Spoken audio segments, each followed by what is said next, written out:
Sunday again, and welcome back to House of Dip Heat, or whatever we call it. I don't know, but we're here. It's Sunday, and it's time for a Sunday cook. What we got for you today is we're gonna be making a little, well, it's called a brown sauce. Or it could be a northern bolognese. I don't really know the difference.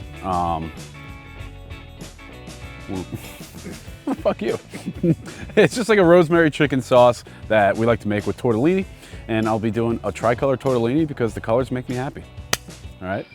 And then on top of that, we'll be doing a little bacon wrapped dates just to spice it up. I want a little something sweet, salty, savory. So we'll be doing those. We'll get those started while they're cooking. We'll be working on the sauce. We'll get it going. So I'll see you on kitchen number 2. All right, peace. Bro, Acme fucked me. We're not having no bacon wrapped dates because I went to Acme, bought me a pack of bacon on Saturday. Today's Sunday. I don't even know the date. Besides the point. Open it, smells rancid. Asked Brogan to double check, he confirmed it. I don't know if you could see that. Used by October 22nd. We're way past that. And it smells like shit.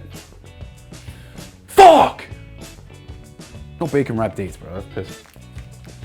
That's make me throw fucking up too. Alright, so I'm gonna start the sauce off now. Now without the bacon and the dates. Kinda depressing, but might as well get cooking the sauce. So this is a rosemary chicken sauce.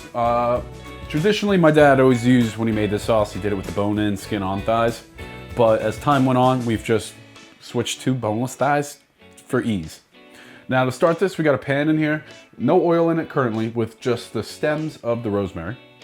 We're gonna put a little oil in there, get it heated. Right now I got in the flour, it's just gonna be flour, pepper, and salt. And that's gonna be like a little bread for the chicken.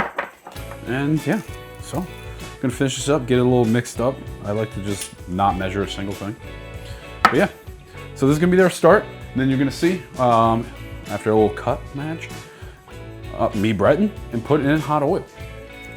All right, we'll be back in a minute. Welcome back. So as I was saying, got the oil, got these up, these chicken in here in the flour. I like to just do a pat dry. It helps the flour just stick to it better, and I mean, it sticks to it better when you're frying. It doesn't come off as easily. But you're just looking for a light coat. It's just to help it get color. That's about it.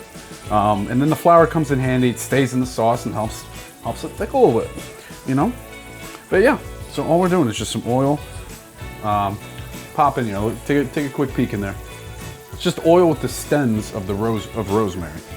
Just a couple of those. It's just all for flavor, Yeah, and I say medium heat, keep it on there for good. I mean, it looks hot, and then, if you were doing this with the bone-in, skin-on, you would go skin side down first, but, I'm gonna still say this side down, just how I roll. It's just how I roll. How I roll. Oh, hey, Joe. You want some chicken and rosemary? I'm gonna take a little peek before y'all do, but I think that chicken, yeah, it's good to turn.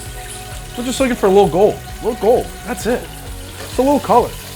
And we're just trying to build up a nice layer of that goodness that sticks to the bottom of steel pans. You just start building up. Well found.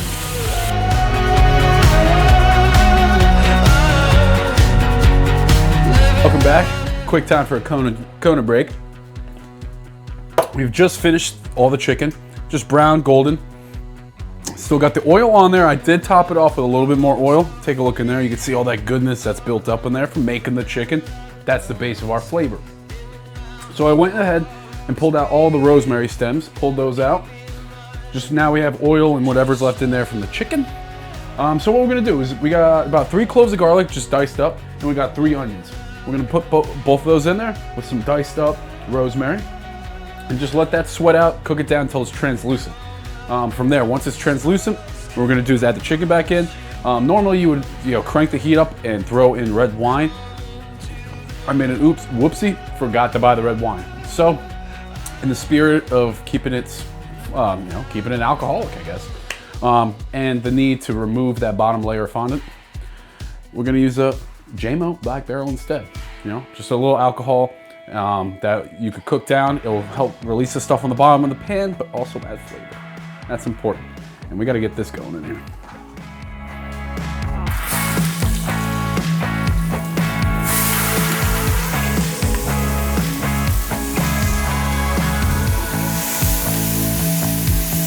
tell that was getting hot.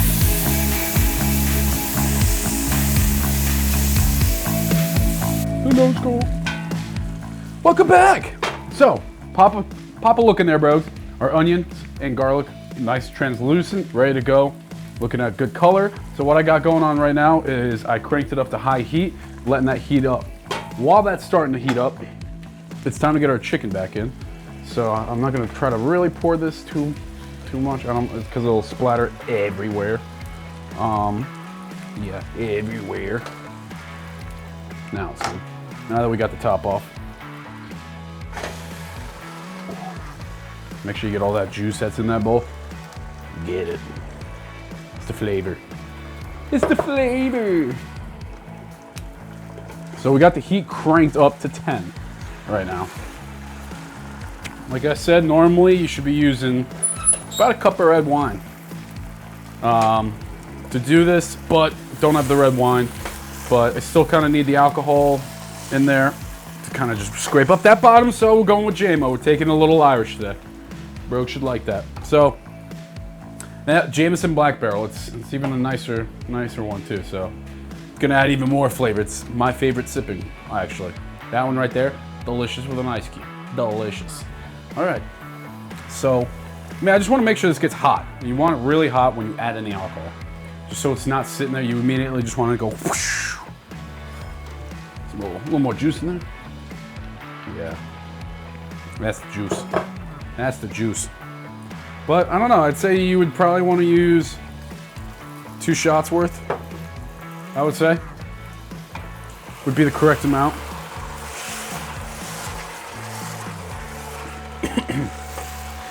And then once you do that, oh, you could smell it now. And once you do that, you just want to get in there. Might need a little bit more. Might need a little splash. Put a splash of Coda for good luck.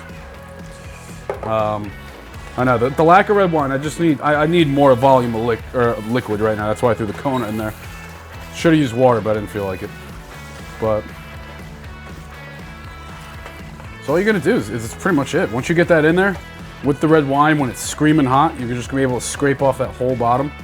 You can already see that, you know, with a little bit of flour. That's why we use the flour. See how it makes the sauce already a little thicker, gelatinous. It's perfect. We're heading in the right direction. Now we just want to let that cook. I'm going to add in a little bit more chopped rosemary. Now we just want to let that cook until, you know, you smell it. You have to smell it, make sure the alcohol is all burnt off. And that's what we're going for right now. We're going to let it cook a little bit, let the alcohol burn off. And once we do that, boom, it's right to, what is that? Chicken broth. That's it. That's it. It's the chicken broth. I'm smelling all those fumes are getting me a little drunk. All right. The smell of alcohol is gone, meaning it's all burnt off. That means we're good to go to add in our chicken broth. So, you know, I kind of moved it down to a little medium-high heat, and then you're just gonna pour it all in. It's that easy. I prefer chicken broth. If you want, you could use beef as well, veggie. Well, I mean, if you're using veggie, but you might not have the chicken anyway, so why use veggie? I use chicken. You could use chicken beef. It depends what you're going for. If you're making a really big pot and you're using, you might need 2 of these. I like to go 1 beef, 1 chicken. But I mean, since I'm cooking with thighs, might as well stick with chicken stock. And for this, we're just gonna let it cook down a little bit. Wait for it to thicken up. And if we need to, we'll get a little flour slurry going to thicken it up. And in the meantime, we got the water boiling for our tortellinis. Let's get it, bros.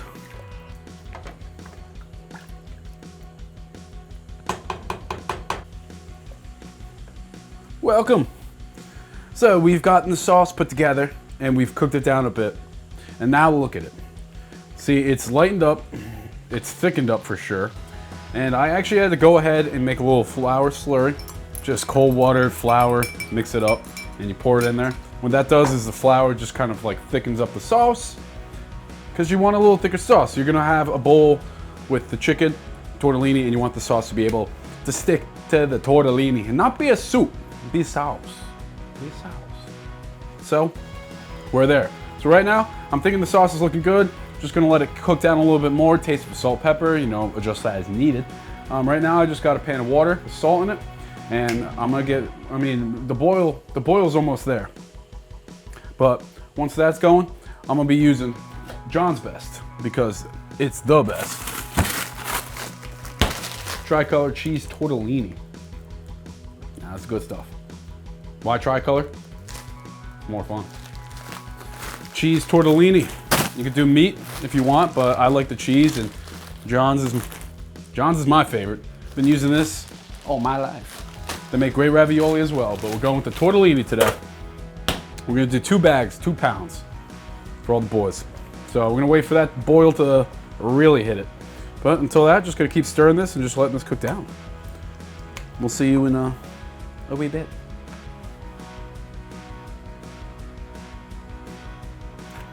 Hello again, how are you? Well, I'm doing great, thanks for asking. So, pasta's done, tortellini's done, sauce is ready. So what I did is drained it.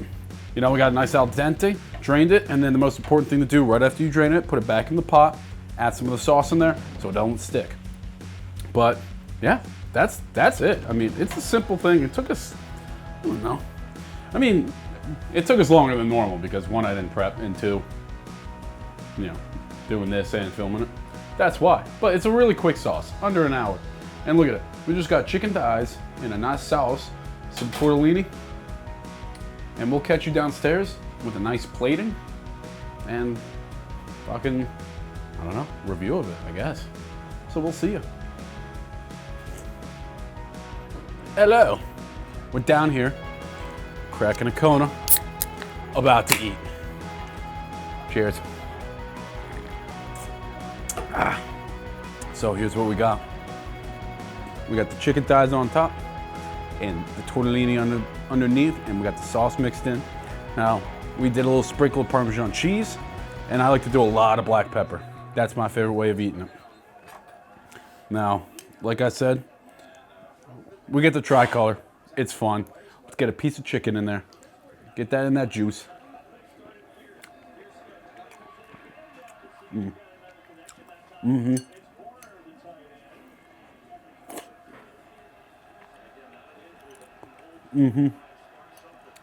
That's it.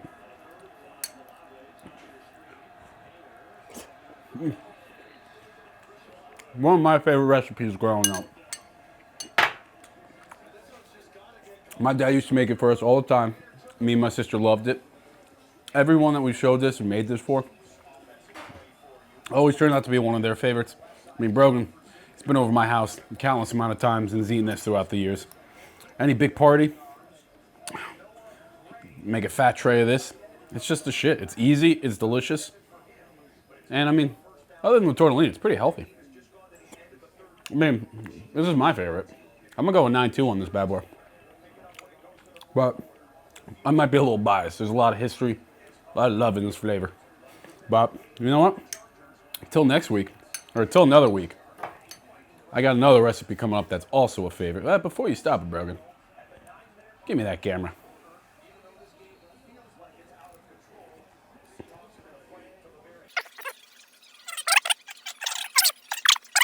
You got Mr. K.O. Conagoff. You're welcome to come in the room.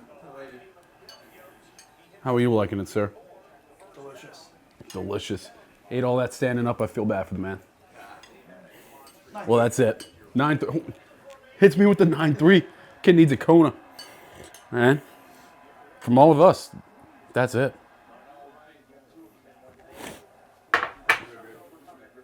Have a great Sunday. Hope your team won.